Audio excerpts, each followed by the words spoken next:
Hello students, hope you all are doing well. Today in this session we are going to talk about um, control structure, that is nested if-else statement. So nested simply say that if we write one or more than one if structure inside particular if, then that becomes nested.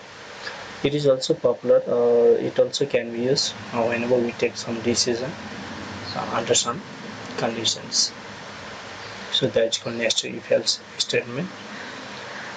It enables more complex decision making and branching based on multiple conditions.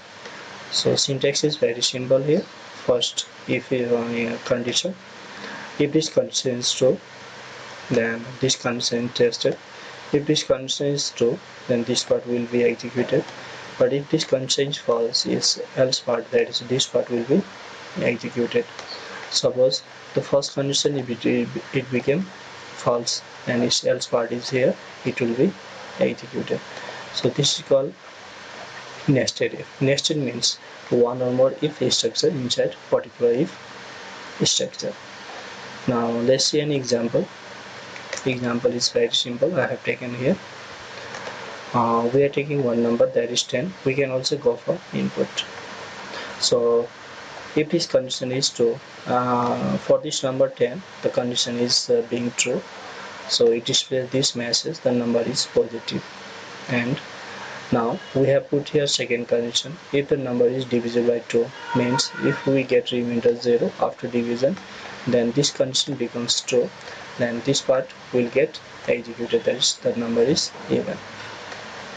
But suppose if this condition became false, like if we give 5, then 5 divided by 2, it is not going to give you 0. So else part it comes in action, that is it will display the number is odd. But suppose if we give minus 10, not 10, minus 10, but this condition it becomes false, means it will go for else part, that is the number is down positive. So it is called nested if structure. Nested means this if, to execute this if, first of all this must be true. So this if it is inside the this if. In this way we can also work the if structure, or we can set the nested if. Let's run the program. We can see here, so it is the output, 10 is greater than 0, the number is positive, and the first condition being true, so the number is even.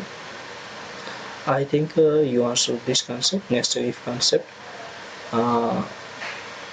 In next video we'll be talking about switch structure. Till then, take care, goodbye.